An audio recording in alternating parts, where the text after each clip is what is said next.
A very warm welcome to everybody who has zoomed in today to the third webinar in our series for the month of September.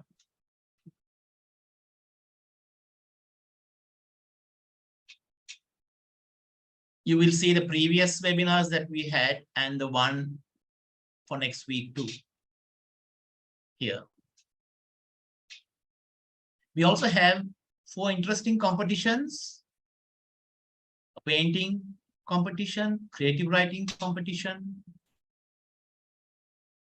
a digital graphic design and digital video competition, and a photography competition. So please do look at the details and send in your entries before the closing date that has been indicated.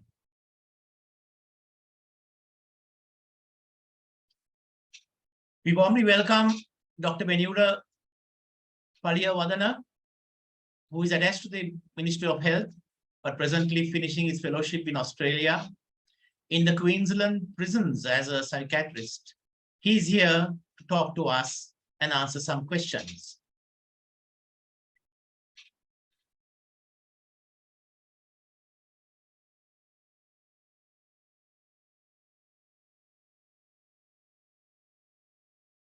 Welcome, Dr. Benura. Can you hear me? Yes, Joe. Thank you. Okay.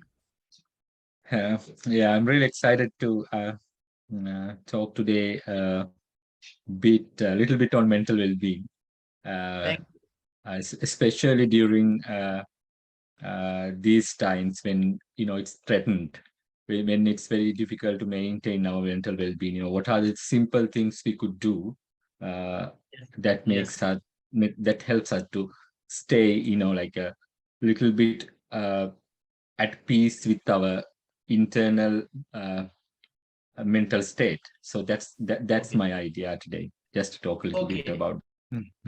So let's see if I can synchronize with it with some interesting questions. Let's start with the first one, Dr. Benura.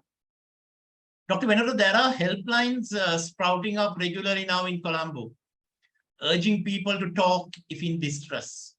So if they do decide to talk, it is after a prolonged period when they are unable to cope anymore. What I'd like to know is, does our social structure, our gatekeepers, our homes, and our schools provide people with the life skills and awareness of how to prevent a crisis or how to even navigate a crisis? And importantly, the development of good coping skills. Dr. Benura, your thoughts? Yeah, like it's well, it's very hard. Oh wow! So it's a yeah. Well, helplines are really important in many ways. One, it's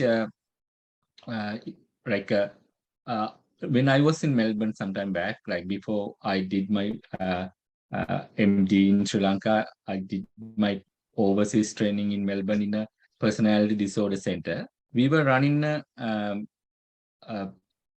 helpline, and I was talking to few people who were running it. Usually we employ people who don't have much of knowledge in mental health. So the idea is to have someone, because we know that. So I'm not going to talk a lot about suicidality here, but when someone has an impulse regarding their when they feel like their life is not worthy, usually it is led by, although it comes after, like, say, depression, after serious life events, this act, it's an impulsive act usually. That's what the research shows. So when it comes at that moment, that critical moment, if they can, if there is a way someone can validate that person's feeling and allow him to ventilate these feelings, there is a good chance that that opportunity, it will open that floodgates. The emotions will be ventilated. The person would find it soothing to do that. So it's very important, but it's like a double-edged sword, to be honest. If you don't say the right thing, if you try, so the person who is in the other side of the line, when they call, is really important. Their ability, their capacity to care, their capacity to convey that empathy is really important, because if they don't do it, it might appear as a rejection. So that's the difficult part about help, providing help for people struggling with mental issues.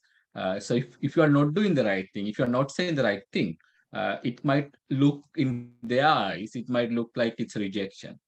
So if you can balance that, so you don't have to have you don't have to have be a psychologist or a counselor or like qualified doctor to do that. So if you have this, some people have the innate capacity to communicate empathy. Some people have, but it's a skill, to be honest. You can learn, you can teach it, and you can learn it. If you can practice it, yes, definitely you can have a change. But as I said, uh, it has to be it's a very delicate area, and that skill set is really important. And that's an area I think we have to work on. It's not having helpline. Having a helpline is not enough in that way. So that having that skill set is really important. And yeah, with regard to our culture, yeah, so we have this collectivistic culture compared to individualistic cultures, like here now I'm in Australia, where people, the community, the extended families, the relatives, the villagers, the people, look after each other. And there is this, especially, that's why we see the illnesses like personality disorders are not very common in our cultures. Let's say, uh, mother, if the child doesn't get the care from the mother, let's say mother, leaves the family, the grandmother would step in, and it would look after the kids. So that strong cultural bonds, those are really important. So those things have like a healing property in our culture. That's why we don't see much personality disorders and certain trauma related conditions we see in developed countries. We don't see them much. Because the individualistic culture, the people are uh, they are for their own benefit, or people are from their childhood, they are trained to look after only themselves, so they won't extend them, they don't stretch themselves to accommodate another person to their life. So it creates loneliness, separation, uh, anxiety, lack of purpose. So the collectivistic culture, I mean, it has its problems. We've been, you lose your boundary. People have control over your life. You don't feel like, you feel smothered, especially if you are living with controlling parents or controlling partners. You feel smothered. You don't feel the freedom. There are negative sides to it, but overall, I would say collectivistic culture has especially that social responsibility, that you want to care for your country, you want to, those things also come in a collectivistic culture. So the culturally, I think we are in a very advantaged position. Uh, um, yeah, that's very important, I think, in that regard. So it's a protective factor, I would say. Dr. Manura, can you hear me? Yes, I'm here. Yeah, I hear you. Yeah. Dr. Manura, I had also wanted to know now, my real question was that, of course, there are these helplines where people, when they can't cope anymore, they call those helplines, like they would go and see a therapist.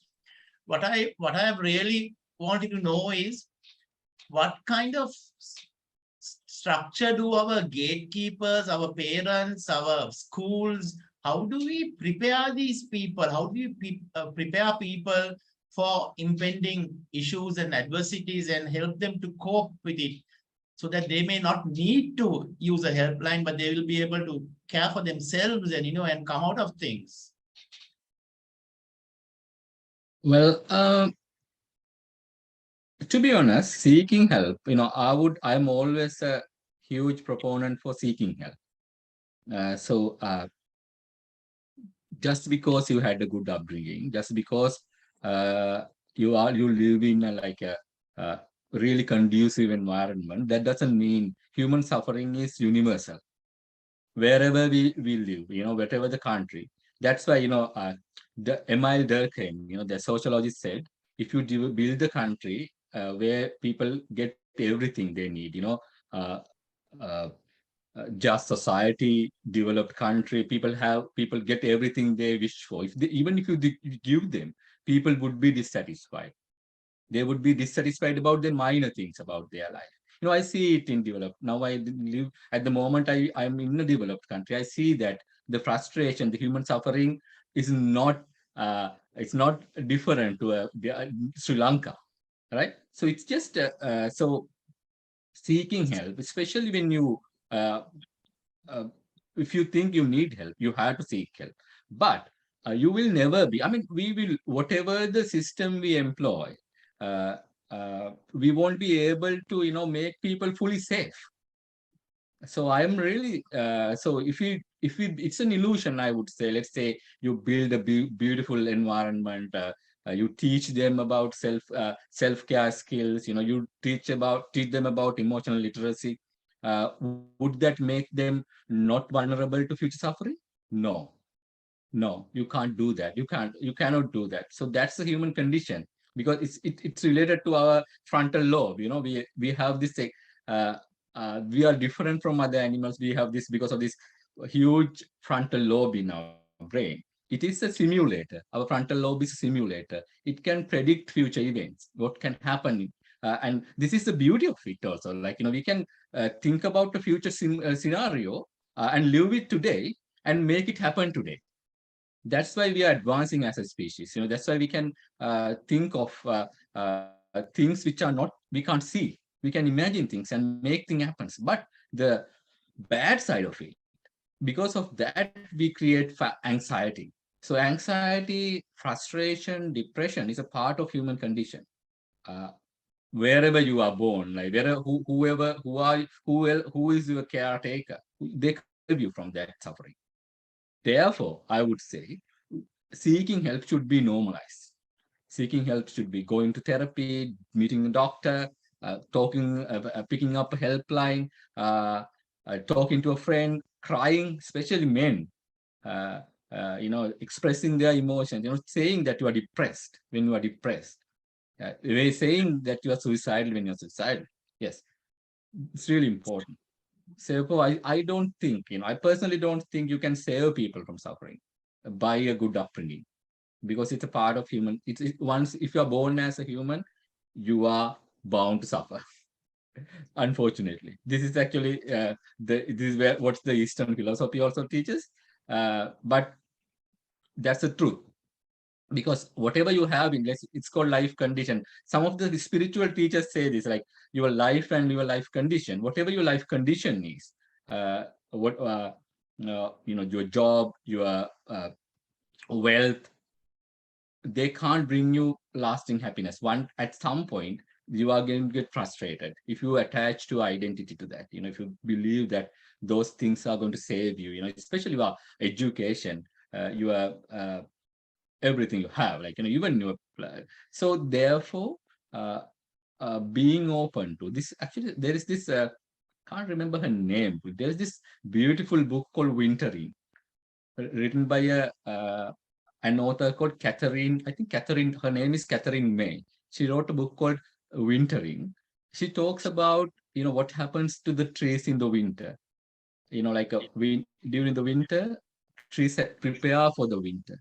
They don't reject the winter. They don't say, no, no, I want an eternal summer. The trees won't tell that. They will shed their leaves. They will go into a kind of a dormant state, and they would survive winter. They won't die. And then when the summer, or when the spring comes, they would bloom. This is what we should do when we are in this bad state, when we're not doing well, when the life is too not too kind to us. We should realize, okay, this is the time to winter. This is the time to go inside and look after myself. Do little things. Maybe go for a walk, go to the gym, or write a journal, do a meditation, take up a yoga course. not to reject that. No, I shouldn't be feeling this. I shouldn't be. I had a good upbringing, therefore I'm not going to depress. I have this job. I'm a consultant. I'm a doctor, or I'm this or that, and then I should not be depressed. Those kind of thoughts actually make us. One thing it creates what's called self stigma. So we won't seek help to the last moment. The other thing is we become unkind to people who suffer because we think there's a personal weakness in these people for coming to therapy or taking medication. Once we see that common nature of suffering, we notice that I am trying to suffer and you're going to suffer, and it's a part of the human condition. Then it's very easy for all of us. Therefore, I really believe it's very important, and I would invite all of you to try to read that book if you can get hold of it. It's called Wintering. It's about how to survive, especially when going through a negative period of life. How to be kind to yourself, how to be extra kind, because we are not very kind to us. When we are suffering. The greatest part of suffering is created by us being not kind to ourselves. We tell ourselves things like, oh, I shouldn't be feeling like this. I was doing well last week, I'm an idiot, I messed things up. We are very unkind to ourselves when we are going through a suffering. So we have to, if you want to turn things around, you have to change that perspective. Do you want me to describe it in Sinhala a little bit? Please, if you can summarize, Doctor, it will be nice. Yeah. Okay. Mama hitanawa then api then අපේ ජීවිතේ දැන් ලංකාව වගේ රටක අපිට ගොඩ ලොකු මානසික සෞඛ්‍ය පැත්තෙන් බැලුවොත් අපේ ජීවිත එච්චර සුන්දර නැති වුණාට අපිට තියෙන දේවල් එච්චර සුන්දර නැති වුණාට දැනට ඇත්ත දැන් තව ගොඩක්ම අපිට තේරෙනවානේ ගොඩක් ඒ කියන්නේ ලයිෆ් කන්ඩිෂන් එකේ අඩුවක් තිබුණාට අපේ කල්චර් එකේ ගොඩක් ප්‍රොටෙක්ටිව් ෆැක්ටර්ස් තියෙනවා. ඒ කියන්නේ අපේ කලෙක්ටිවිස්ටික් කල්චර් එකක් නිසා. ඒ කලෙක්ටිවිස්ටික් කල්චර් එක ඇතුලේ අපි අනිත් අය අපිව බලා ගන්න ගතියක් තියෙනවා.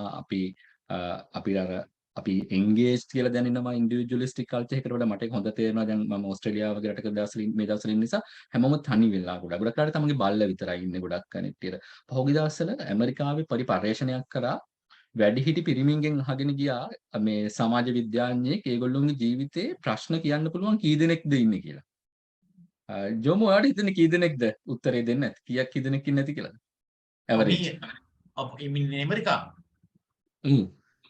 අහගෙන ගියා ඇඩල්ට්ස් පිරිමින්ගෙන් අහගෙන ගියා එයාලගේ ජීවිතේ ක්ලෝස් කට්ටිය කී දෙනෙක් ඉන්නවද කියලා. Okay. ඇවරේජ් නම්බර් එක කී වගේ වෙන්නේ නැද්ද? කී දෙනෙක්? 1 none 1 no 0 1 හරියට හරි 1 no none හරියට. ඔව් ඒක තමයි ඇවරේජ් ගාන. ඉතින් ඒක අර කලෙක්ටිවිස්ටික් කල්චර් එකේ තියෙන වාසිය. ඒකේ තියෙන අවාසිත් තියෙනවා. ඒ කියන්නේ අපේ ජීවිතේ රොන්ට වැඩිය අර ප්‍රොෆෙසර් දියනාත් සමරසිංහ ලස්සන පොතක් කියලා තියෙනවා. මේ poverty and alcoholism කියන්නේ ඒ පොතේ ඒක ලස්සනට කියලා තියෙනවා. ඒ කියන්නේ පෝරස් වෙනවා අපේ ජීවිතේ. ඒ කියන්නේ අපේ ජීවිතේ අනිත් අය ඇතුල් වෙන ගතිය. ඒ කියන්නේ කලෙක්ටිවිස්ටික් කල්චර් එක ජීවත් වෙද්දී අවාසි ගොඩකුත් තියෙනවා ඇත්තට. මේ කියන්නේ අපේ ජීවිතේ අපේ පාලනයට තොරව වගේ දැනෙනවා. අනිත් අය ඕන්ට වැඩිය ඒක මෙහෙවන්න හදනවා කියලා තේරෙනවා. ඒ වගේ ප්‍රශ්න ගොඩක් තියෙනවා. හැබැයි වැඩිපුර තියෙන්නේ වාසි ගොඩක්. අන්න ඒ ගැන තේරුම් ගන්න එක ඉතාම වැදගත්. ඉතින් එහෙම බලද්දී හෙල්ප් ලයින් එකකට හරි ඒකම උදව් ඉල්ලන එක. ඒ කියන්නේ අපි කොච්චර හොඳ ජීවිතේ තත්ත්වයක හිටියත් අපි මේ මොහොතේ අපි තුමු අපි හොඳ රස්සාවේ හොඳම තැනක හිටියත් අපි හොඳම කෙනෙක් අසාද බැඳලා හිටියත් අපේ ජීවිතේ අපි මොන තැනකට ගිහිල්ලා හිටියත් දුක කියන එක ඇත්තටම සෆරින් කියන එක හියුමන් කන්ඩිෂන් එකක් ඒක. ඒ කියන්නේ අපි විශේෂයෙන් අපි ලෝකයේ තුල අපිට තියෙන දේවල්, ඒ කියන්නේ අපේ දැනුම, අපේ බුද්ධිය, අපි එකතු කරගත්ත උපාධි සහ අපේ වස්තුව එක්ක අපේ ගෙවල් දොරවල් ඒවට අපි ඇටච් කරගත්තොත් අපේ ඩෙන්ටිටි එක. ඒ කියන්නේ අපේ අනන්‍යතාවයකට ඇටච් කරගත්තොත් අපිට සෆරින් එක ගොඩක් වෙලාවට එන chance එක වැඩි. ඉතින් ඒක නැති කරගන්න නම් අපි නෙගටිව් ෆීලිං එකක් දැනෙන වෙලාවට අපිට කියන්නේ අපි නෙගටිව් ස්ටේට් එකක අපි ඉන්න වෙලාවට අපිව බලා ගන්න විදිය ගැන ස්කිල්ස් ටිකක් හදා ගන්න ඕන. එතකොට අපිට ඒක ඩේලි ප්‍රැක්ටිස් එකක් කරගන්න එක අතිශයින් වැදගත්. ඒක තමයි වැදගත්ම දේ. ඒ කියන්නේ පොඩි දේවල් ටික. දැන් මම මේ දවස්වල හිරගෙදර වැඩ කරන නිසා මට ඒක හොඳට තේරෙනවා. මොකද හිරගෙදර මම වැඩ කරද්දී ගොඩක් මට හම්බ වෙනවා ජීවිතේ කියන්නේ කිසිම බලාපොරොත්තුවක් රහිත අය ඉන්නවා ජීතන. ඒ කියන්නේ සමහර දැන් මම ඊයේ බැලුවා පෙරේද බැලුවා කාන්තාවක්. එයා අවුරුදු 23යි. ජීවිතාන්තය දක්වා හිර දඬුවම් ලබලා තියෙනවා. ඒතර එයා පැරෝල් කියලා කන්ඩිෂන් එකකින් එළියට එන්න පුළුවන් පොඩි chance එකක් තියෙනවා. ඒක තියෙන්නේ තව අවුරුදු 20කින්. එහෙම එන්න chance එක පොඩ්ඩක් හරි එන්නේ යාට. එතකොට එයා ඉන්න ජීවිත කාලෙ ඉන්න chance එක වැඩි ඇත්තටම. ඒතර කොහොමද මේ වගේ කෙනෙක් ජීවත් වෙන්නේ කියන ප්‍රශ්නේ තියෙනව නේද? කියන්නේ කවදාවත් එළියට එන්න හම්බ වෙන්නේ නැහැ. කවදාවත් පවුලක් හැදෙන්නේ නැහැ යාට. යාට කියලා කෙනෙක් හම්බ වෙන්නේ. ඒතර කොහොමද මේ වගේ කෙනෙක් ජීවත් වෙන්නේ? ඒතර එයාලත් එක්ක කතා කරද්දී තේරෙනවා එයා ජීවිතේ මේ මොහොත තුල ජීවත් වෙන්නේ. නැත්තම් ජීවත් වෙන්න බෑ ඒගොල්ලොන්ට ඇත්තටම. එයා මේ මොහොත තුල ජීවත් වෙන්න බලනවා. එයා කියන්නේ එයාගේ ජීවිතේ සතුට තියෙන්නේ අද දවස තුල කරන වැඩ කටයුතු තුල. ඒ කියන්නේ අද මම දවසේ පැය භාගයක් ඇවිදින්න ගියාද?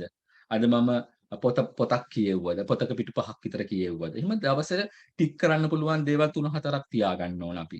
ඒතර එහෙම කෙනෙක් ඒතර හෝප් එක. එතන අපි මම ඉස්සර ඉගෙනගෙන තිබ්බේ ඇත්තටම සයිකොලොජි ඉගෙන ගන්න කාලේ මම ඉගෙනගෙන තිබ්බේ හෝප්ලස්නස් එක කියන්නේ මහා භයානක දෙයක් විදිහට මම දැනන් හිටියේ. කියන්නේ අපි හැමෝටම හෝප් එකක් තියෙන්න ඕන. يعني මම ඉස්සර අපි සයිකොලොජි මම ඉගෙන ගන්න කාලේ අපි ලෙඩුන් ඇසෙස් කරනවා හෝප්ලස්ද කියලා බලන්න. ඔයා ලබන සතිය මොකද්ද කරන්න කියලා මට පොඩ්ඩක් කියන්නකෝ. එහෙම කියලා අපි යාගෙන් හෝප්ලස්ද කියලා හොයන්න බලනවා. හෝප්ලස් නම් එයා කියනවා ලබන සතිය මොනවද කරන්න කියලා දන්නේ නැහැ කිව්වොත් අපි බය වෙනවා. අපි කියනවා මෙයා සුයිසයිඩ් කරගන්න දන්නේ නැහැ කියලා. ඇත්තටම දැන් මේ වගේ හෝප් එකක් නැති කෙනෙක් එක්ක වැඩ කරද්දී මට තේරුණා ජීවිතේට හෝප් එකක් නැතුව වුණා අපිට ජීවත් වෙන්න පුළුවන්. ඒක කරන්න නම් අපිට පුළුවන් වෙන්න ඕන ජීවිතේ පොඩි දේවල් වලින් සතුට ලබා ගන්න. ඒ කියන්නේ අපි ඔබට පුළුවන් නම් දවසට 4-5ක් ඔබට ටික් කරලා දාන්න පුළුවන් දේවල් 4ක් තියෙනවා නම් රයිට්. මම අද මගේ ඩයරි පැරග්‍රාෆ් එකක් ලිව්වද? මම අද වෝක් එකක් ගියාද පැය භාගයක්? මම පොතක් කියෙව්වද? මම ආස සින්දුවක් ඇහුවද? එහම 4-5ක් කරන්න පුළුවන් නම් විශේෂයෙන්ම ජීවිතේ නෙගටිව් කාලවල වලදී එතකොට අර පොඩ්ඩක් එනවා මේක ඇත්තටම ඇල්බර්ට් බන්දුරා කියන සයිකොලොජිස්ට් තමයි මුලින්ම කිව්වේ self efficacy කියන concept එකක්. එයා කිව්වා self efficacy කියලා කියන්නේ Tamanට යම් දෙයක් කරන්න පුළුවන් කියලා අපිට දැනෙන හැඟීම. ડિප්‍රෙෂන් එකකදී හරි අපි මානසිකව යටටම වැටුණාම වෙන දේ තමයි ඒක නැති වෙලා යන එක අපිට වෙන්නේ ඇත්තටම. මොකද අපිට හිතෙනවා මට එතකොට අපි වෙන්නේ අපි අතාරිනු දේවල් කරන එක. ටික අතෑර යනවා අපි. අතෑර ගිහලා එක ස්ලම්ප් එකකට වගේ එනවා. මොකද අර මොමන්ටම් එක නැති වෙනවා ජීවිතේ. මොමන්ටම් එක කියලා කියන්නේ අපි ගලා යන ගතිය ජීවිතේ. ඒක නැති වෙලා යනවා. So that's a big problem for people. So you have to maintain that momentum in life. Some momentum. So you should have at least 3 or 4 things that you can easily tick off, even on a bad day. Then you have the sense of self-efficacy. You feel like, okay, I can do this. I can do this. So that's what I saw in prisoners who are incarcerated for life. So they can do a few things and they remain like connected with their life. And in a paradoxical way, these people, when their life were very chaotic when they were in the community, they were taking drugs, being violent, fighting with people. Once they come into the prison, because of the structure that provides in the prison, like they have this, although prison is not the best place, it's not the most human. I wouldn't say that the human rights are fully protected there. It's not, but that structure that provides it, in a strange way, people feel some sense of peace because of that. Because their life now, after this is the first time, some of them, prison is the first place that provided that structure to them. So that kind of a structure is really important for you. So you have to have a few things that you always can go in, because outside world is not reliable for happiness. It's not a reliable source of happiness. Your relationships, your job, whatever you have right now, although they look, really good example. One of the look at the cricket team now. How people were talking about them like 6 months ago. Right now, how do they talk about them? Now they feel like they say that they are the people love them. So what happened? So you are So it's not them actually, the way they are being evaluated by people. So your worth, the way the way the world treat you would depend on their evaluation. However good you are, however you strive to be good in their eyes, their evaluation would determine the kind of treatment you get. So it's not a reliable source of happiness. You have to go in. That's why they say, and that's what they say when Westerners, when they first went to Tibet, uh, they were surprised to see the number of the monks and the people who are on this, like a pathway to freedom there in Tibet. Because the Tibet is like it's a very harsh place, very cold, a summit where the sun is really harsh and it's really cold. And so they had, because the world outside of them, the world is really harsh. They had to go in. They had to find some meaning here. So that's what we should do. So if because it's very simple theory, it's a simple theory. Like it's like this: working on yourself, working in yourself is the best gift you can give anyone in your life.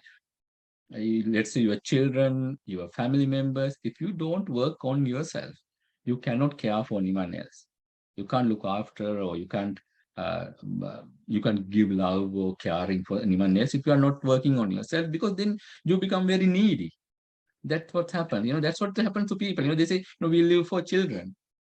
Uh, that's the biggest insult you can do to a child when you say that, because then then you expect things from them. Then okay, I have sacrificed this for you. I have done this for you because I live for you, and you don't live that inspiring life.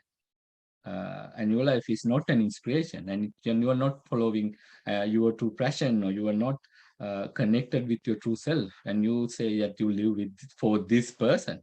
That's too much of a burden for that person. But that's what happened. So therefore, I think that's why participating in a webinar like this is really important. It gives you the idea. This is one of the most important thing you could do to you. You can do for yourself. Like having this idea. Where if you can find happiness here, uh, then and love here, then you can give it away. Then you are suitable for a relationship with anyone. Once you have found it here. Or if you are not happy alone, then you will be, let's say, if you are with someone, then it will be two unhappy people together. Then creating more unhappiness and being, creating more neediness, like because you expect things the other person to fulfill you. That's a sad space to be. So that's why working on you is not selfish. It's not selfish. Taking time away from the people, going inside. And that's why, actually, to be honest, when people frustrate us, when people let us down, it's really good, because then they remind us, then we can't rely on them. Especially like, and this is what I tell people, when they have been like, uh, deceived by or betrayed by someone, family member, or, it's a very good opportunity for them to think, realize the value system in their life, where they could. It's not to reject the other person. It's not that to hate the other person, not to love the person. Even you can love the person, but then you realize, okay, these people or these things, these relationships I had in my life are not reliable sources of information. Actually, there is this beautiful psychiatrist. He's a psychologist, I think. This guy called Gabor Mater. I think he's a Portuguese man. He talks about this in a beautiful way. He said, all the obstacles in your life, all the roadblocks in your life, are not random. He says that is the part of you that loves you, which tells you, which pushes you, reminds you, where you are going is wrong. Where you are heading is not wrong. Heading is wrong, and it forces you to take a different path. Sometimes it could be painful. It could be a rejection. It could be a death of someone. It could be a serious illness in you. It tells you, stop this. Stop what you are doing. Take an account of what's happening in your life, and and change your priorities. So that's important. So that's why suffering is important. That's why I don't think we can create a world without suffering. So if you can learn from your suffering, that's the best teacher. And you will never have a teacher like that. So that's therefore, yes, it's your life. So actually, this comes from there's this theory called dichotomous thinking in psychology, where people have a tendency to divide things. This actually is there in the Eastern philosophy too. Like in Theravada Buddhism, they talk that too, where people have a tendency to divide things, good, bad, favorable, non-favorable. So when you live your life in this way, by dividing things, uh, uh, pleasant, unpleasant, then you reject a part of your experience because that part you don't like. It's a negative part. And you try to embrace and get attached to the pleasant part. That's where suffering comes, because this division is an arbitrary one. Although we make it concrete, it's an arbitrary division. It doesn't exist in the world. For example, the certain things that you think as so pleasurable, they bring, let's say, a promotion. Uh, a promotion, when you say a promotion, looks like it's a pleasant, it's a pleasant thing, but it brings a lot of negativity too, right? You have to, maybe you are working, you will be too stressed, maybe uh, job will become too demanding and you will lose a lot of free time, it's a package. So seeing this in this way, nothing is actually negative, completely negative or completely positive. Yeah, if you can look at maintain that view of life.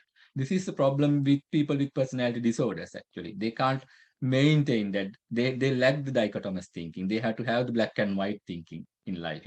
Things are either, people are either really good or really bad for them, or things are really good. These people are in battles all the time. We see that they are on Facebook. uh, they want to abolish things, they want to destroy things, or they want people, that's how they will see the world. They are either, people are really bad, some people are really good. So it's a sad way to look at the world, because then you are just here, you are not seeing the reality. Your reality is just here, and you like what's called mentalization. You can't see, because you are stuck in your own mental pattern. Yeah. Doctor, thank you so much for that very comprehensive response. And I really enjoyed listening to all your tips and the way you speak. It's wonderful listening to you. Thank you so much. Thank you. So I'll just move on to another question, uh, which really also is Dr. Menura, Sumithrayo is mostly concerned about the feelings of our callers, which we help them to explore always. Very nice. Very nice. So people may slip into distress when their feelings are hurt and self-esteem affected, especially when parents, spouses, and teachers may label them.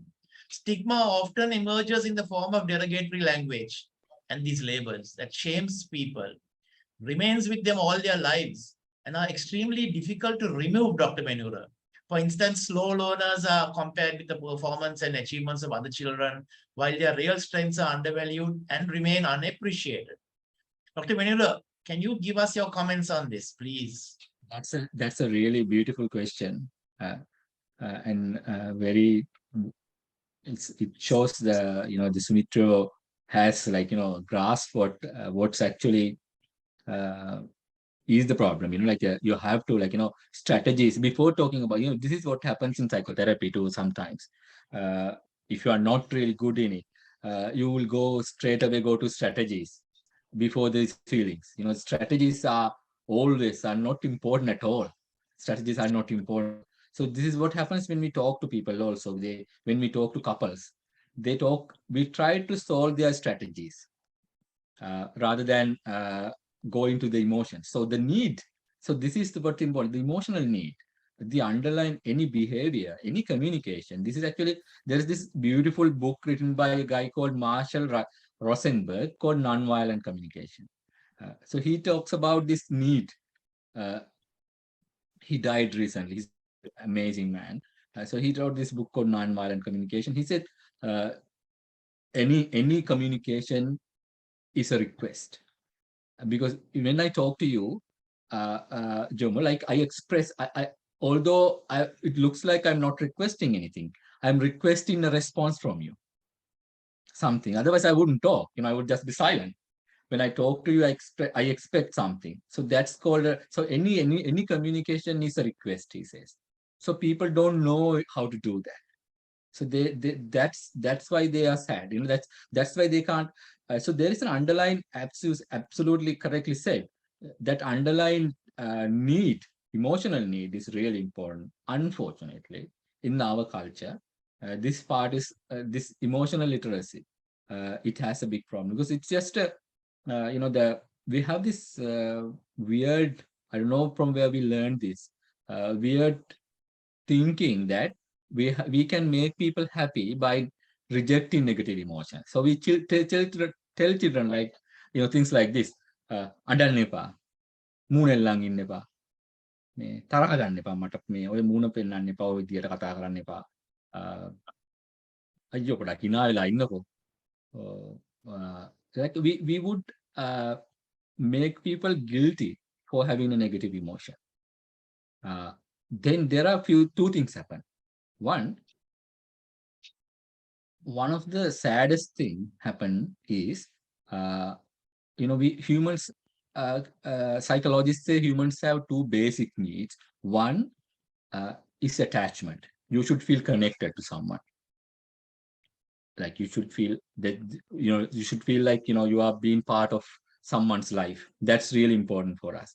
Then the freedom of, who we are. We should not feel like trapped. So we have these two important needs.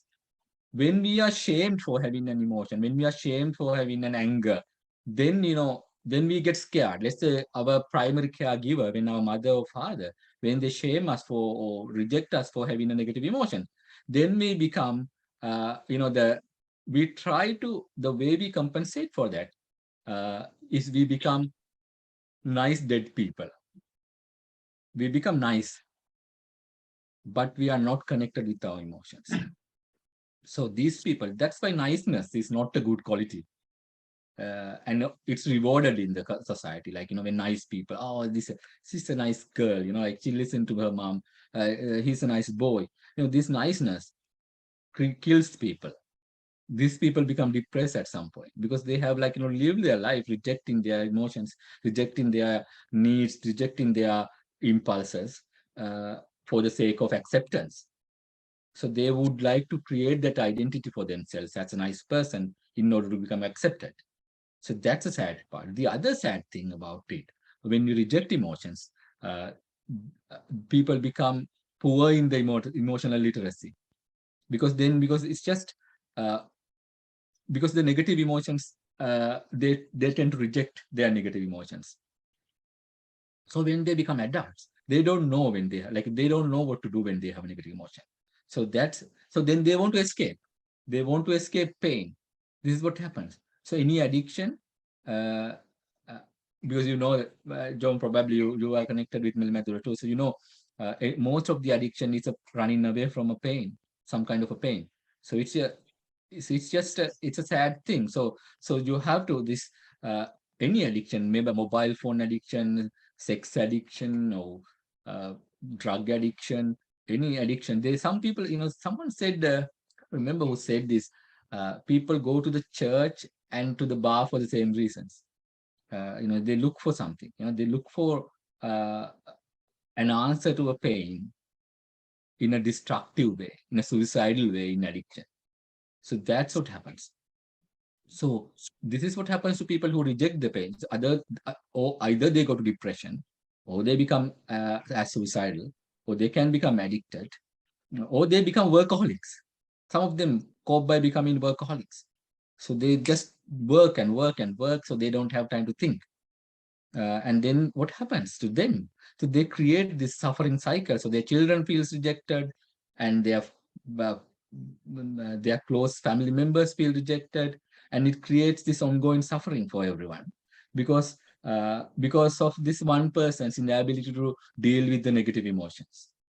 So it creates this what's called transgenerational or transmission of trauma, where people would go from people would learn to reject emotions. So it's really important. So any expression, when someone's talking about a problem, going to the emotion, going to the underlying emotion, what is this emotional need which is not being addressed? And because people are not really good, because people don't know, because the language is very poor here. That's the problem. They don't know how to express their sadness. It is usually expressed as anger. Yeah, there's this. Someone said, I can't remember where I read that. I sat with my anger for a long time. Then she told me her real name was sadness. So that's what this anger is. The anger is an externalization of sadness usually. So you have to see that if you just respond to anger of a person, you wouldn't see the sad person behind that anger. Like, who has the shield of sad anger. And the world is a bad place, like, and he would blame the world for his internal dysphoria.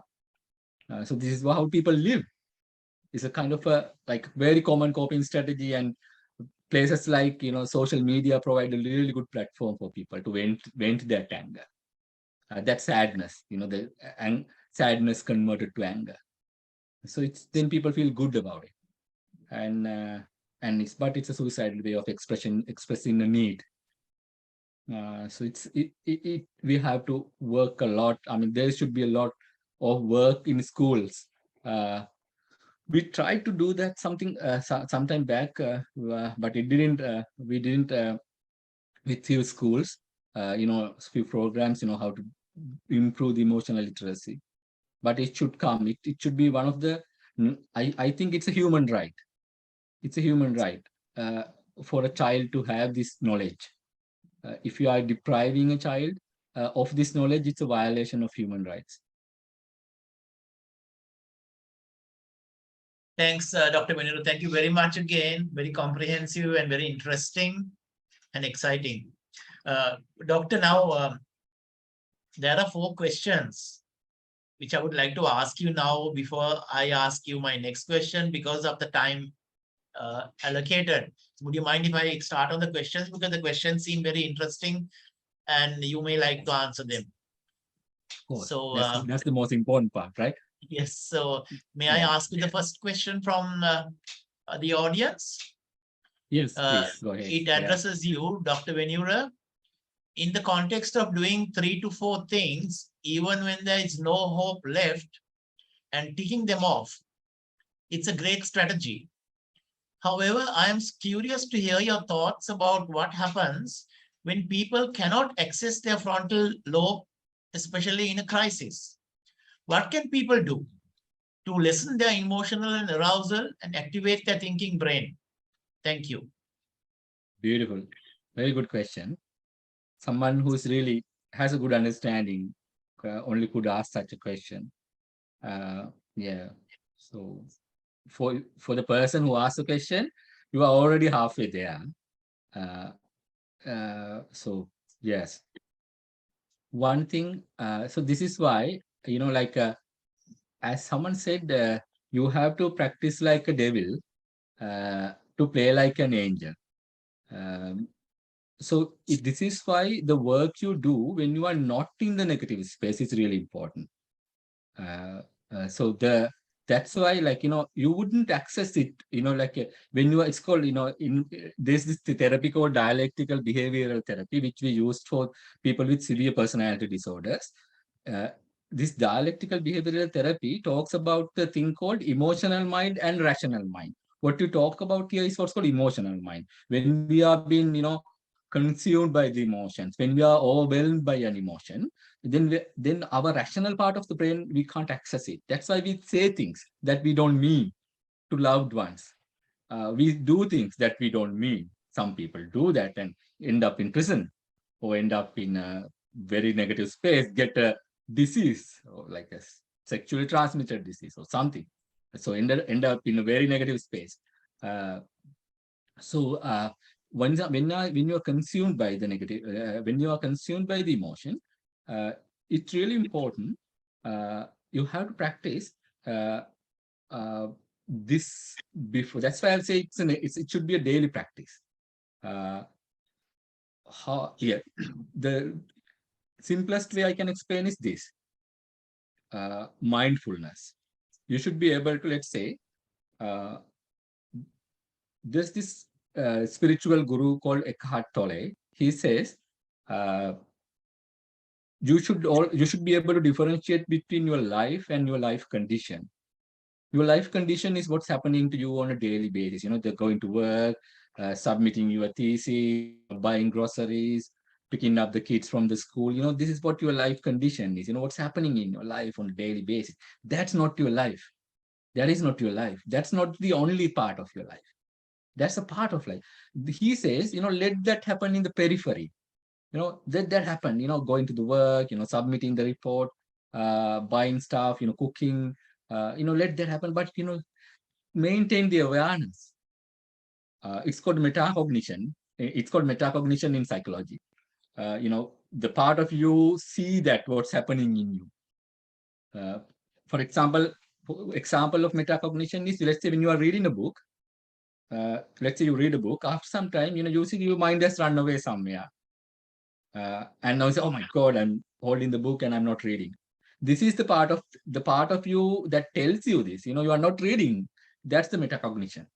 So if you can develop mindfulness, you know, you have to practice some kind of a mindfulness. That's why maybe doing some meditation, some breathing meditation, yoga, anything that keeps, you know, like some people like stuff like, you know, mountain climbing, uh, because those things need excessive focus. You know, if you can't be a mountain climber and being like monitoring your mind, because you can die, you know. So you have to, people, that's why people do this high speed sports, like, you know, driving high speed. You know, it keeps you, it's not the pleasure, you know, we thought it's the earlier we thought it's the adrenaline rush, but that's not exactly the case.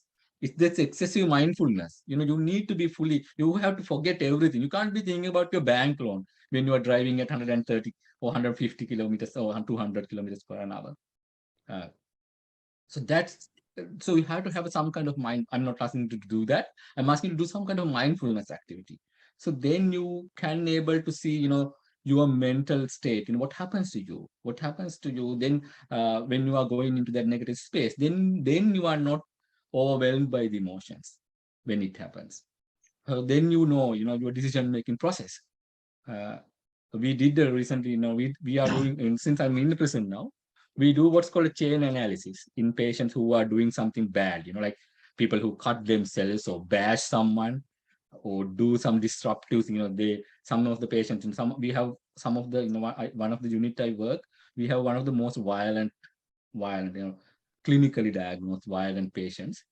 So these people, when they have done something terrible, we sit down with them and we try to go through what's called a chain analysis. You know, we look at what were the predisposing factors. Let's say he has damaged the window. We would look for the predisposing factors. How was he before, the day before? Maybe he was not sleeping well. Maybe he got a phone call from the girlfriend 2 days ago, which created a negative emotion in him. And then what triggered it? You know, who said what? And then someone said, you know, uh, someone didn't give him his tea. Then he thought, you know, I'm worthless. You know, what happened after the trigger? What happened? Okay, you started to feel like start to think, you know, I'm a bad person. You know, this is how my mother treated me too. This is why my wife left me. You know, I'm a terrible person. There is no point in living. You know, that small incident, which is, you know, not related to these thoughts, can give rise to this. If you are not aware, if you can't see yourself from an outsider's perspective, you can't see this because it's all a true for you at the when it's happening. But you can see how this unrelated incident can give rise to this uh, chain of thoughts and causing this eventuality with this crisis. Uh, Once we do this chain analysis, when you do it over and over again, people would realize, oh yes, this is what happens in me, this is what happens. So therefore, it's very important to have a mindfulness practice, and then you can use that. Uh, when you are in, so sometimes you won't do it in the first time. Sometimes you would see it after the event, just after the event. Shit, I did this again. You will realize it. But after some time, you realize, okay, I have some control over, I can see things when the things become negative, I get a more better perspective of it. So gradually it happens. It won't happen overnight because because our mind's been trained to thinking the other ways, function, not to respond, but to react. There's a difference between responding and reaction. So response is you choose what to do. Reaction is an automatic thing. A lot of people just react. මට මෙහෙම කිව්ව නිසා තමයි මගෙන් මෙහෙම ඔයාට කියවුනේ මට.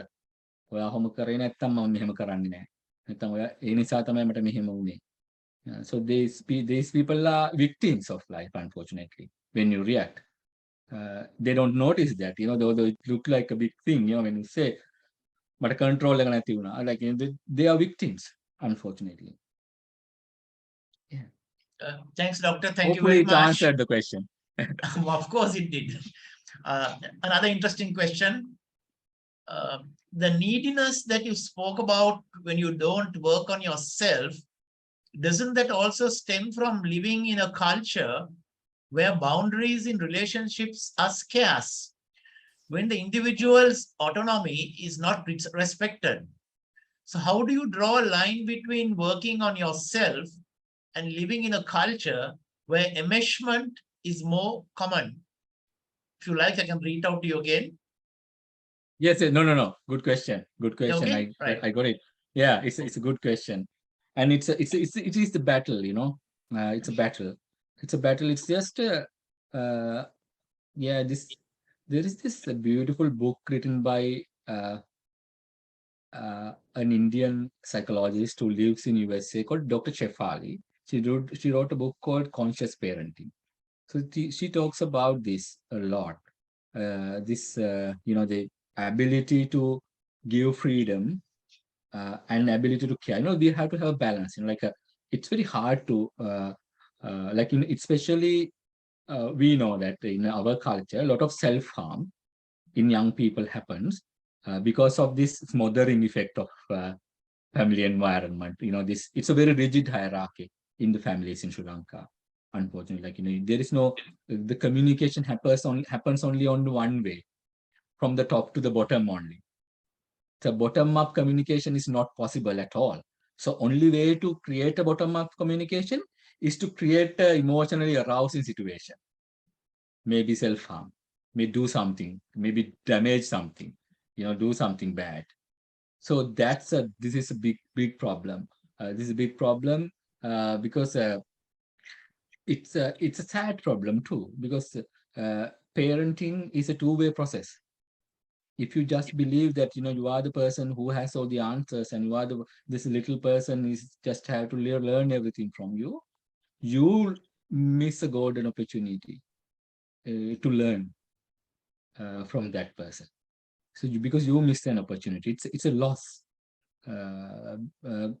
So you have to look at it as a two-way process.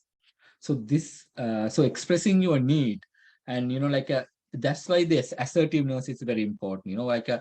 We can talk another session. We can do another session on assertiveness. Yes. We lack assertiveness in our culture. So assertiveness is it's not aggression. It's not neglect of other people's emotions. It's being true to yourself and true to everyone else.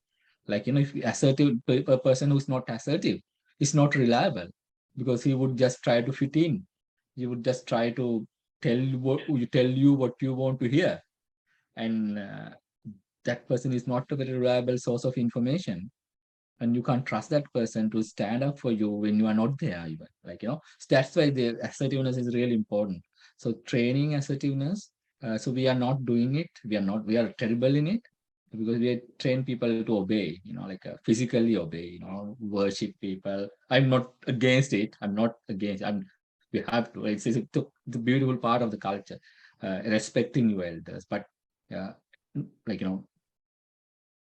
children should be learned to respect their bodies, that should not be controlled by someone else. So in do things from their bodies or minds that they are not happy, because it creates this uh, sense of helplessness in the end. And, at some point they realize, I have no control over my actions or my things. The things happen to me or things I do. So it's really important. So that's a part. That's a big challenge. That's a huge challenge, I would say.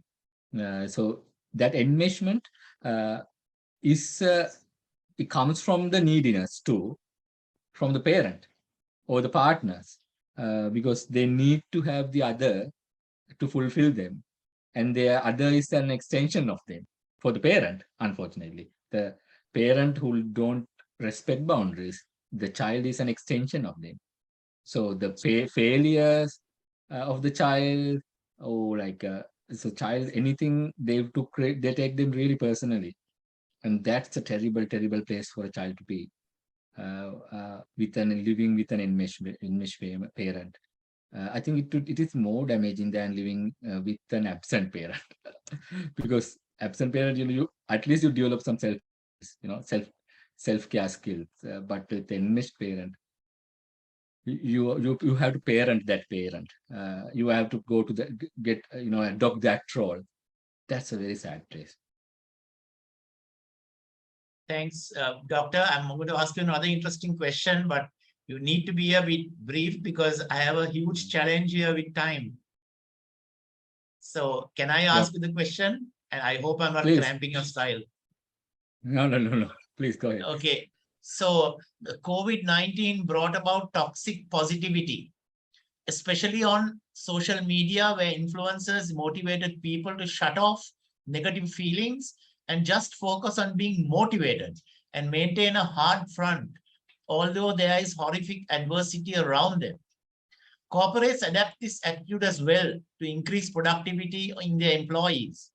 Dr. Venura, what are your comments on this, and how do we shift this culture? Good question. Again, it's a this positive thinking and positive motivation, social influences. Just like sometimes when you think about it, uh, these people come from a really like a need. There's a huge need for them. Like it's especially like people who want to help others. They tend to help others. They struggle. They struggle, right? They it's part of their struggle. Sometimes is to be like this altruism, especially. This is another. There's a beautiful book named "Good for Nothing." I can't remember who wrote it. It's about this book talks about altruism. So this people want to change the world. Uh, Sometimes all these ideas sometimes is a kind of a rebel against their own meaninglessness sometimes. So that's the sad part. So that's once if you haven't connected with you, uh, you need to do something. You have to be bigger than you, or be big part of. So your battle becomes your identity. So you are we have to be really careful when we are listening to someone. Who are we listening to? These advices are really, uh, yeah, I would say, not really good. Not very helpful too sometimes. Uh, so what I can tell anyone listening, really be careful when you are listening to someone, especially someone who wants to be popular in social media, who wants to become, especially someone talking about positivity, excessive positivity, what to do, how to stay positive, all these things, I think that's really, be really careful. That's the only thing you could do, because people would do this all the time. There would be someone always, it's a always see it as a their fight against their own meaninglessness. That's how they fight their own meaninglessness, trying to create some overall. These people are really sad, because we see sometimes them in therapy. So it's not uncommon for us to see them. Sometimes I see them in prison now. Not uncommon. So it's a so that be really careful to whom you are listening to, and yes, especially the positivity thing. because it's rejecting negativity to adopt positivity is a terrible thing. But there is a way, like, like everything in your, I mean, the world you see, 80% of it, I would say, is your perception, is how you see it. So you can't see anything objectively, to be honest. It's you always see the world in a conditioned way. The way you've been, the way your past will always determine how you would see the world.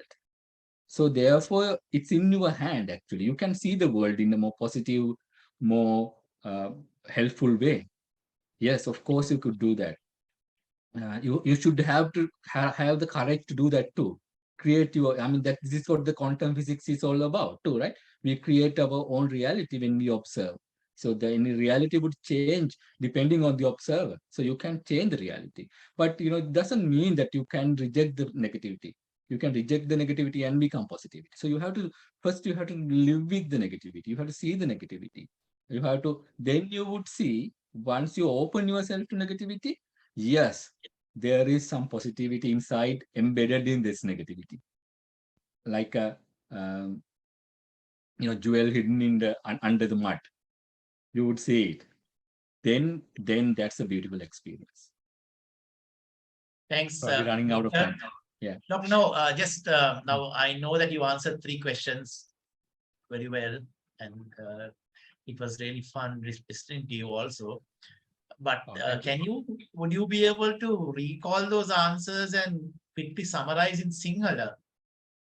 Please, if you don't mind, just a quick summary to be a bit more inclusive where language is concerned. Yeah, of course. Yeah. Problems, I can't remember what I was talking about. Some of the things, but it's like this. I think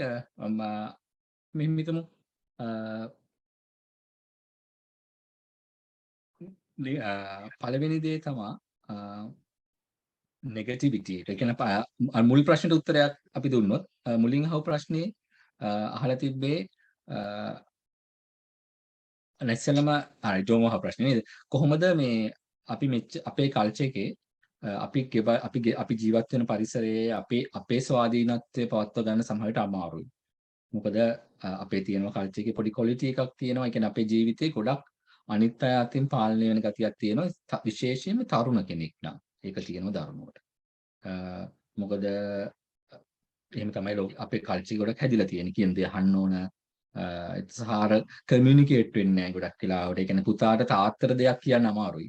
තාත්තා පුතාට කිව්වොත් මිසක්කා. අම්මා පුතාට කිව්වොත්. එන්නේ අනිත් පැත්තට communicate වෙන්නේ නැහැ. ඉතින් මේක ඇත්තටම දෙමව්පියන්ටත් ලොකු පාඩුවක්. මොකද ළමයෙක් එක්ක ජීවත් වෙනවා කියලා කියන්නේ ගොඩක් ඉගෙන ගන්න අවස්ථාවක්. ඒ කියන්නේ මගේ තියෙන මම හිතන් හිටපු දේවල් මම ලෝකෙ දකින්න විදිය සමහර දේවල් වැරදිද හරිද කියලා සමහරට ළමයා තමයි ඒක නිකන් අපිට ඒක පරාවර්තනය කරලා පෙන්නන්නේ මෙන්න මේක වැරදි කියලා. ඔයා මේ කරන වැඩි සහ ඔයා මේ ලෝකෙ දකින්න විදිය. ඉතින් ඒ ඉගෙන ගන්න තියෙන අවස්ථාව නැති වෙන එක පැත්තකින්. මොකද අපි විතරක් හරි කියලා හිතලා අපි පහලට තොරතුරු අපෙන් ළමයින්ට විතරක් යන්න ඕන කියලා හිතුවා. අනිත් දේ තමයි ළමයි. ඒ කියන්නේ ඒ වගේ පරිසරයක ඉන්න ළමෙක්. ඒතකොට අර තමන්ගේ අදහස් ප්‍රකාශ කරන්න, තමන්ට හිතට දැනෙන දුක හෝ සතුට ප්‍රකාශ කරන්න, එතකොට තමන්ගේ හැඟීම් සමග කනෙක්ට් වෙන්න යාළුවට තියෙන හැකියාව අඩු වෙන්න පුළුවන්. එතකොට ඒගොල්ලෝ අර මම ඉස්සෙල්ලා කිව්වා වගේ nice dead people වෙන්න පුළුවන්. ඒ කියන්නේ යාලා ලෝකෙට මොකද එතකොට මොකද මිනිසුන්ගේ ප්‍රධාන වශයෙන් needs දෙකක් තියෙනවලු. එකක් තමයි අවශ්‍යතා දෙකක්. එකක් තමයි තවත් මිනිසෙක් සමග විශේෂයෙන් තමන් බලා ගන්න කෙනෙක් සමග බැඳීමක් හදාගන්න එක. ඒ කියන්නේ attachment අපි කියලා කියන්නේ ඒක හදාගන්න එක. ඒක අතිශයින් වැදගත්. ඒ කියන්නේ මට මාව අයිති කෙනෙක්, මට අයිති කෙනෙක්, මාත් එක්ක කෙනෙක් ඉන්න එක තනියෙන් කවුද ඒක කිව්වේ මේ no man is an island කියලා තියෙනවනේ. හැම කිසිම කෙනෙක් තනියෙන් ජීවත් වෙන්න බෑ කියන එක නේද? මිනිසුන්ට මේ අවශ්‍යතාවය වැදගත්. එතකොට අනිත් එක තමයි ස්වාධීනත්වය කියන එක. එන්නේ මම කැමති දේ කරන්න පුළුවන් කියන එක. මෙන්න මේ දෙක නැති වුණොත් මිනිස්සු ડિප්‍රෙස් වෙනවා. එතකොට අපි හිතමු අපි ළමයෙක්ට හරි කාට හරි එයාගේ අදහස් ප්‍රකාශ කරන එක අපි තහනම් කරලා අපි ආදරය දෙන්නේ අපි කියන විදියට ඉන්නම නම් සහ අපිට ඕන විදියට අදහස් ප්‍රකාශ කරනවා විතරක් නම් අපි ආදරය කරන්නේ. ඒකට කියන්නේ conditional love කියලා ඇත්තටම කියන්නේ. කියන්නේ එහෙම අපි conditional වුණොත් එහෙම අපි love කරන එක හරි අපි එයාවට care කරන එක හරි. එතකොට එයා nice dead person කෙනෙක් බවට පත් වෙනවා. එයා කරන්නේ හරි ආදරය දිනා ගන්න ඕන නිසා හොඳ ළමයෙක් වෙන්න ඕන දැන්. ඒතර එයාගේ feelings, එයාගේ impulses, එයාට දැනෙන ආසාවල්, එයාට තියෙන ආවේගයන් ඔක්කොම එයා ප්‍රතික්ෂේප කරන්න පුරුදු වෙනවා. අන්න ඒ වගේ කෙනෙක් ડિප්‍රෙස් වෙන chance එක වැඩි. මොකද එයාගේ ජීවිත කාලෙම සමහර ජීවිත කාලෙම ජීවත් වෙලා තියෙන්නේ එහෙමයි. මරණකම්ම සමහර වෙලාවට ඒ ප්‍රතික්ෂේප කරමින් තමයි ජීවත් වෙලා තියෙන්නේ. ඒතර ඒ පුද්ගලයා ડિප්‍රෙස් වෙන chance එක ගොඩක් වැඩි. ඒ වගේම එයාගේ අර ඉමෝෂනල් ලිටරසි කියන එක අඩු වෙනවා. ඒ කියන්නේ තමන්ගේ හැඟීම් මොකද ප්‍රතික්ෂේප කිරීම නිසා තමන්ගේ හැඟීම් යටපත් කිරීම නිසා හැඟීම් එක්ක ජීවත් වෙන්න හුරුකම අඩු වෙනවා. එතකොට නෙගටිව් ෆීලින් එකක් ආවම හැන්ඩල් කරගන්න දන්නේ නැහැ ඒගොල්ලෝ. ඒ වෙලාවට. ඒ වෙලේ නෙගටිව් ෆීලින් එක තියෙන වෙලාවේ වැඩ කරන විදිහ යාට තේරෙන්නේ නැහැ. මොකද මේ නෙගටිව් ෆීලින් හැමතිස්සෙම එයා බොටල් අප් කරනවා කියන යට කරගෙන ඉන්න, තද කරගෙන ඉන්න ගතියක් තියෙන නිසා. එතකොට එතකොට ඒගොල්ලෝ සමහර විට නෙගටිව් ෆීලින් එකක් Taman දන්නේ නැහැ, ඒ ගැන කියන්න දන්නෙත් නැහැ. ඒගොල්ලෝ එතකොට වැරදි වැඩ කරන chance එක වැඩි වෙන්න පුළුවන්. මොකද එයාලා දන්නේ නැහැ මම මෙතන තල්ලු වෙලා දැන් මගේ මූඩ් එක හරි නැහැ. සමහරවට තේරෙනවා ඒක මගේ අර මූඩ් එක හරි නැහැ මම පොඩ්ඩක් එළියට යන්න ඕන. මගේ මූඩ් එක හරි නැහැ මම චුට්ටක් නිදා ගන්න. කොහොමම සින්දුවක් අහන්න ඕන. එහෙම තේරෙන්නේ නැති වුණොත් එහෙම. ලිටරසි අඩු කෙනෙක් සමහර විට තමන්ගේ අතින් වෙන හානිය දැනින්න සමහරට යාට පේන්නේ නැහැ. තමන්ගේ ලෝකෙට වෙන හානිය.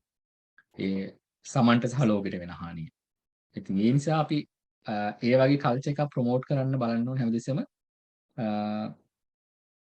ස්වාධීනත්වයක්. ඒ කියන්නේ පොසිටිව් අවුට්ලුක් එකක් මේන්ටේන් කරන්න අවශ්‍ය නැහැ කියන එක මිනිස්සුන්ට කියලා දෙන්න ඕන අපි. මූණ එල්ලගෙන ඉන්න පුළුවන්, දුකෙන් ඉන්න පුළුවන්, තරහින් ඉන්න පුළුවන්. අර මේ විනීද පූ එකේ ඉන්නේ අනේ ඊයෝරි නේද? ඊයෝරික බූරුවෙක් ඉන්නේ අර. වල්ගේ නිතරම හැලෙන බූරුවෙක් ඉන්නවා. එයා ඊයෝරි කියලා. එයා ගොඩක් නෙගටිව් හැමතිස්සෙම.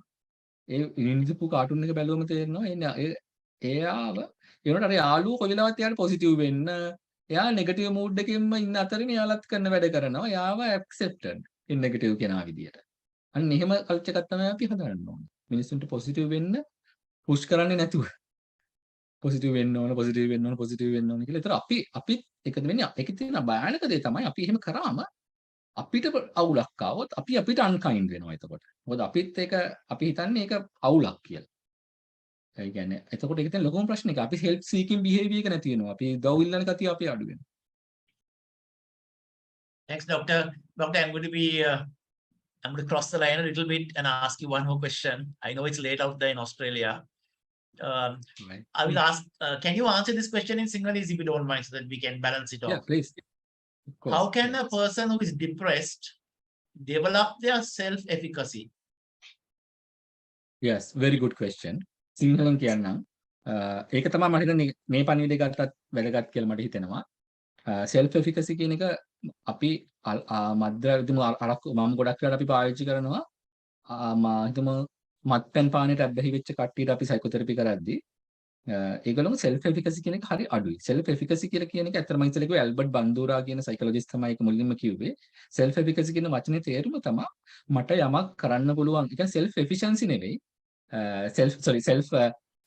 self esteem නෙවෙයි. ආත්ම අභිමානය නෙවෙයි. මට යමක් කර හැකියි කියන හැඟීම. මේක ඇත්තට අර growth mindset කියලා පොතක් තියෙනවා ප්‍රොෆෙසර් කැරොල් ඩ්වෙක් කියලා පෙන්සිල්වේනියා යුනිවර්සිටි එකේ ප්‍රොෆෙසර් කෙනෙක් ලියපු පොතක් තියෙනවා. පොතේ මේක ලස්සන විස්තර කරලා තියෙනවා. එයා සහ ඇල්බර්ට් බන්දුරා කියනවා ඇත්තටම ඇල්බර්ට් බන්දුරා තමයි වචනේ කොයින් කරේ. එයා කියනවා ඉතින් මේක අපි ලෙඩුත් එක්ක වැඩ කරද්දී අපි කරන්නේ ඇත්තටම අරක්කු බොන කෙනාට self efficacy බිඳුවට බහලා තියෙන්නේ. ඌට ඒ කියන්නේ හැමතිස්සෙම බැලලා හැමෝම බයින උඹට ළමයි 5 දෙනෙක් ඉන්නව නේද? කොහොම කාලකන්නික් වගේ බොන්න එපා. සල්ලි දීලා වැඩක් නැහැ. ඊටම උගස් කරගත්තා. ජොබ් එකට ගියාම බොස් බනිනවා. ඒ කියන්නේ වැඩක් නැහැ, වෙලාවට එන්නේ නැහැ, සල්ලි නාස්ති කරනවා. නරක කියන්නේ බොන කෙනාගේ self efficacy හරි අඩුයි. ඒ කියන්නේ එයා කතා කරද්දි ගෙදර කට්ටිය අපිට කියනවා ඔය කිව්වට එහෙම වෙනවනේ සමහරට ලෙඩා මේ වාඩිලා අපිත් එක්ක කතා කරන ලෙඩා කියනවා ලබන සතිය නවත්තන්නම් මහත්තයෝ. ගෙදර කෙනා පැනලා කියනවා වයිෆ් හරි කවුරු හරි එක්කලා අම්මා හරි පැනලා හරි කියනවා එකපාරට කියනවා මේ ඔය කිව්වට මහත්තයාට නම් කියලා යයි. ඒ කියන්නේ යාළුවා එතනම ඩිසයිඩ් කරලා ඉවරයි මෙයාට කරන්න බෑ කියලා. ඇත්තයි. එහෙම කියන්න හේතුවක් තියෙනවා. මොකද ඒගොල්ලන්ට එපා වෙලා තියෙන්නේ. ඒ කියන්නේ මේ පොරොන්දු වෙලා පොරොන්දු කඩ කරලා ඒ හින්දා ඇල්කොහොල් බොන කෙනෙක්ගේ self efficacy හරි අඩුයි. ඒ කියන්නේ යාට හිතෙන්නේ යාට බෑ කියලා මම හිතන්නේ. ඒතර අපි යාගේ self efficacy කරගන්න වැඩි කරන්න අපි කරන්නේ එක දෙයක් තමයි. අපි යාට පෙන්නනවා එයා කරපු සමහර දේවල් ජීවිතේ. උදාහරණයක් විදිහට අපි කියනවා යාට හරි. ඔයාලට බොන එකනේ නවත්තන්න බැරුනේ. බලන්නේ වුණාට ඔයා සිගරට් බොන එක නවත්තලා තියෙනවනේ අවුරුදු 10කට කලින්. තාම එකක්වත් බිව්වේ නෑනේ. එහෙම නැත්නම් අපි තව එයාට කියනවා ඔයා අපි එයාට පොසිටිව් දෙයක්. අපි සමහරට එයාට කියනවා හරි. ඔයා බොන්න එක නැති වුණාට ඔයා ගොඩක් බිව්වට බලන්න ඔයා ගෙදර ගේ හදලා තියෙනවනේ. මේ සල්ලි ටිකක් ඉතුරු කරලා එක්ක දුව කැම්පස් යවලා තියෙනවනේ. කොහොම හරි. එන්නලා අපි යාගේ ජීවිතේ පොසිටිව් දෙයක් එයා කරපු දෙයක් පේන්නනවා. ඒතකොට සෙල්ෆ් එෆිකසි ඒතකොට එයාට තේරෙනවා මම බොන බේබද්දෙක් කාලකන්ණි කාටවත් වැඩක් නැති එකෙක් විතරක් නෙවෙයි යම් කිසි ප්‍රයෝජනයක් තියෙන පුද්ගලයෙක්. ඒතර ડિප්‍රෙස් කෙනෙක්ගේ හරි සෙල්ෆ් එෆිකසි එක වැඩි කරගන්න අපි කරන දේ තමයි අපි අර බිහේවියරල් තෙරපි මෙතඩ් එකක් තියෙනවා ඇක්ටිවිටි ෂෙඩියුලින් කියලා. ඒකෙදි කරන්නේ ඇත්තට මේක. අපි කරන්නේ මේ අපි කරන්න පුළුවන් දේවල් ටික තමයි පොඩි පොඩි දේවල් කරන්න පටන් ගන්න එක ඇත්තට. සුළු ඒක තමයි මම කිව්ව දේවල් තුනක් විතර සිම්පල් දේවල් තුනක් විතර ඕක මම පාඩම් කරනකොට කරනවා ඇත්තටම.